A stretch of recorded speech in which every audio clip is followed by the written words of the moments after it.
కావలిపట్నంలోని కచ్చేరి మిట్టలో గిరిజన మహిళపై జరిగిన అమానుష దాడి ఉదంతంపై వైసీపీ శ్రేణులు తీవ్ర స్థాయిలో నిరసన వ్యక్తం చేస్తున్నారు. బాధిత మహిళను పరామర్శించిన అనంతరం కావలి మాజీ ఎమ్మెల్యే రామిరెడ్డి ప్రతాప్ కుమార్ రెడ్డి కూటమి ప్రభుత్వంపై స్థానిక పోలీసుల తీరుపై తీవ్ర ఆగ్రహం వ్యక్తం చేశారు. గిరిజన మహిళపై ఇంతటి దారుణమైన దాడి జరిగి 8 రోజులు గడుస్తున్నా నిందితుడిని ఇంతవరకు అరెస్ట్ చేయకపోవడం ఘోరమన్నారు.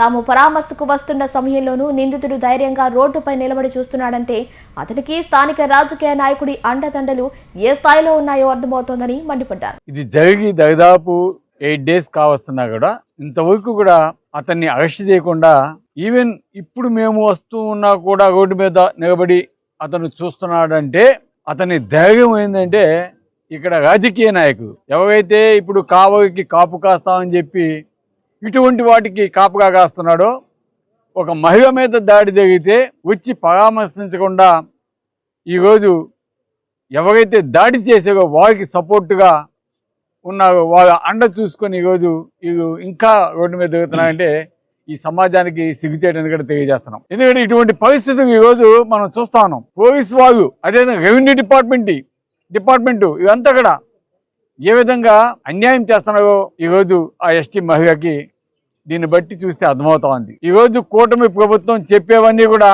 అండగా నిలబడతాం, మహిళలకి ఎస్సీ ఎస్టీకి అండగా నిలబడతాం, ఇవన్నీ చెబుతున్నారు కానీ ఎక్కడెక్కడ చేసిన పాపానైతే పోవటం లేదు. ఈరోజు ద్రోహం చేస్తున్నారే తప్ప వాళ్ళైతే మంచి చేయటం లేదనేది దీన్ని బట్టి అర్థమవుతా ఉంది.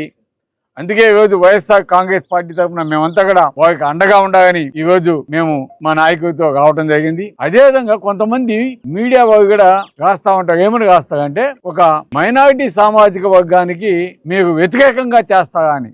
నాయనా, ఇక్కడ మైనారిటీకి ఎవరు కూడా వ్యతిరేకం కాదు. ఎందుకంటే అది ఆ ఎస్టీ మహిళ యొక్క కుమారుడు ప్రేమ వ్యవహారం. ఈ రోజు ఆ ఎస్టీ మహిళ ఎక్కడ కేసు పెట్టుద్దో అని మీరు తప్పుదో పట్టించేదానికి లేనిపోని కేసులు ఈరోజు ఆ అబ్బాయి మీద పెట్టి మీరు బనాయించారు. వాటన్నిటి కూడా నిగ్గు తేల్చాల్సిన అవసరం ఉంది.